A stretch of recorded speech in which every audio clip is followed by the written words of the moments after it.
Hello, today I'm gonna show you how I wash my RC car. Today I got an accident again. The car was so wet in seawater, so I need to wash out water, salty water, and sand particles, and then also dry the car without damaging the electronics. So I'm removing the casing now.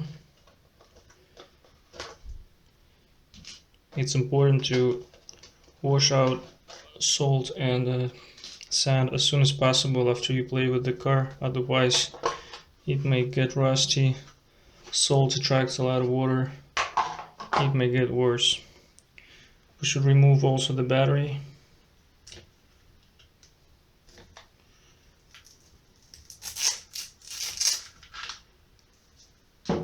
And then we need to start sprinkling water on it. It's important not to put too much water, especially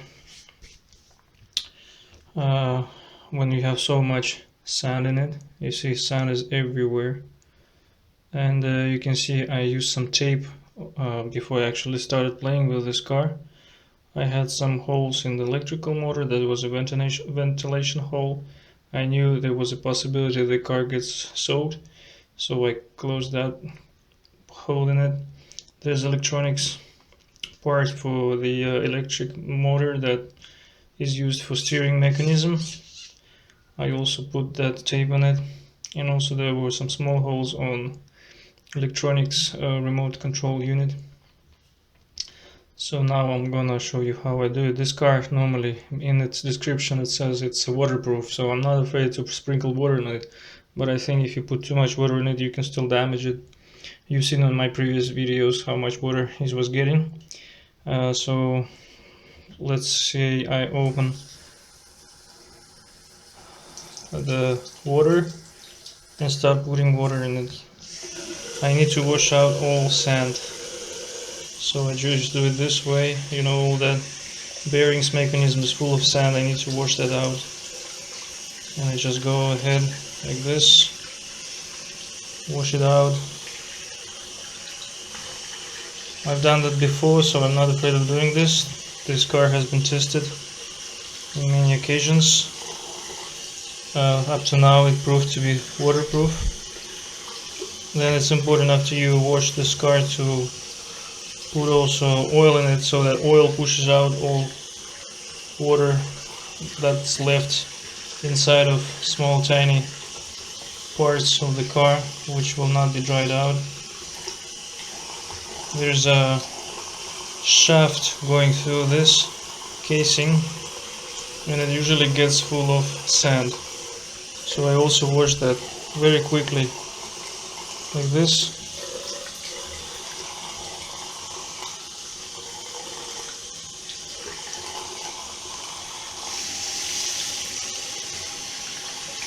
You see I'm washing out now the parts that do not have electronics in it, so I'm using more water.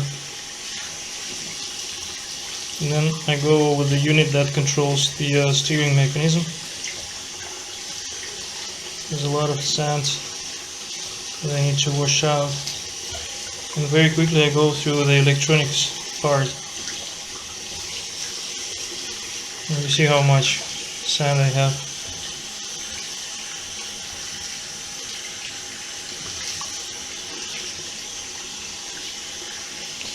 I'm putting a lot of water in the parts that are mechanic. I don't think there's gonna be a problem with that because we're gonna dry that.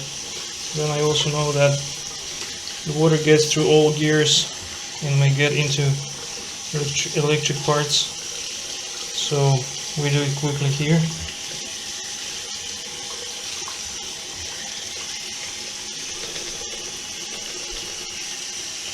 And we check if we have a lot of sand left.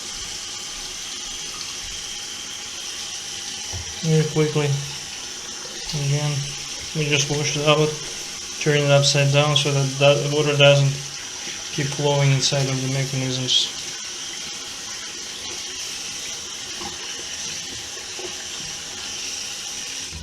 And I think that's it.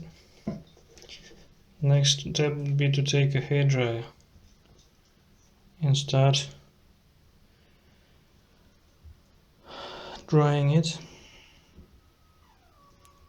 No, then I will remove tape after I dry it out, because now tape is protecting water getting into important parts.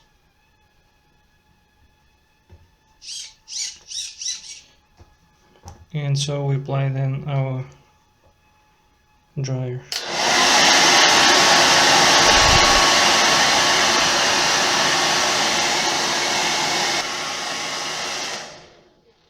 After you dry out the chassis, it's time to remove the tape, so that you can then also allow the water that may have gotten into the internal mechanisms also evaporate, which is important. After we remove the tape, we'll start drying it again.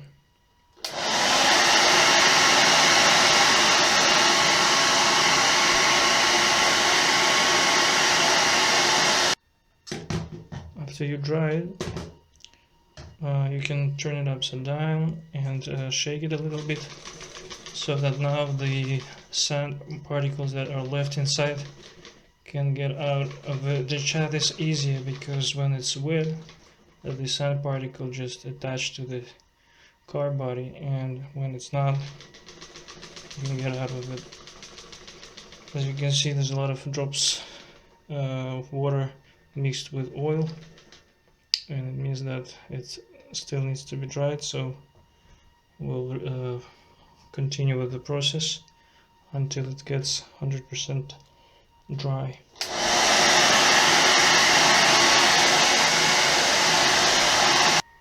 After we're done with drying the chassis, it's very important not to leave it like this. It's important to apply oil. So I have oil here, and it's important to put oil into important parts of the car, so that the oil eventually pushes out any humidity and water that is left. Water is bad for these mechanisms, and water is very good at penetrating any mechanical part. So I will apply oil in junctions of the shafts with axles, which is here, a little bit of oil here, a little bit of oil here, a little bit of oil there, and from each side, and the front part.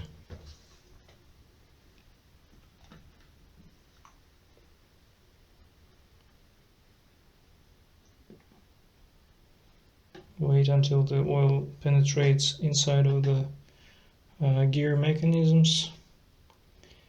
Also, I put some oil in here. Yeah, this is the part where the oil may penetrate the gears, where the electrical motor gear connect with the shaft.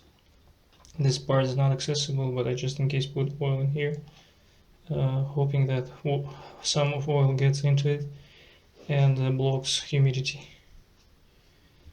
And after that, we will run the car so that the gears turn and help the oil distribute evenly across all mechanisms.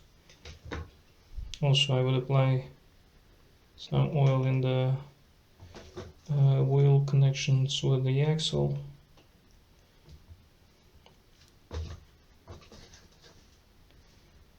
Normally where there are plastic parts, you don't need to do that, but here we have metal connections. Now we will connect the batteries. Red cable with red cable, black cable with black cable. It's very important, otherwise the remote control unit may burn. Then we will turn on the remote control and adjust it to the lowest power, so that we can run the car and let the oil get into the mechanisms. Turn on the car. As you can see, it's working. And just run run it a little bit. Just run it a little bit so that the oil gets into all parts.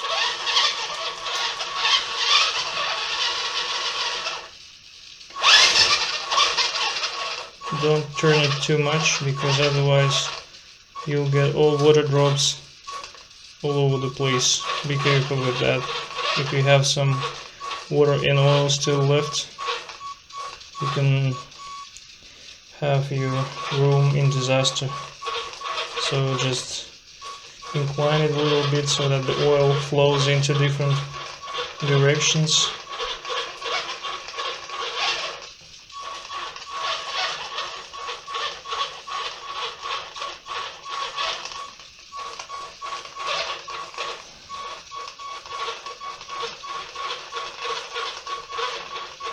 And I think that would be enough. Then we will just let this car alone, leave this car alone, just to let it evaporate whatever is left. We need to get rid of this water. We'll just keep it open without putting any casing on it, and wait until tomorrow until all the humidity evaporates.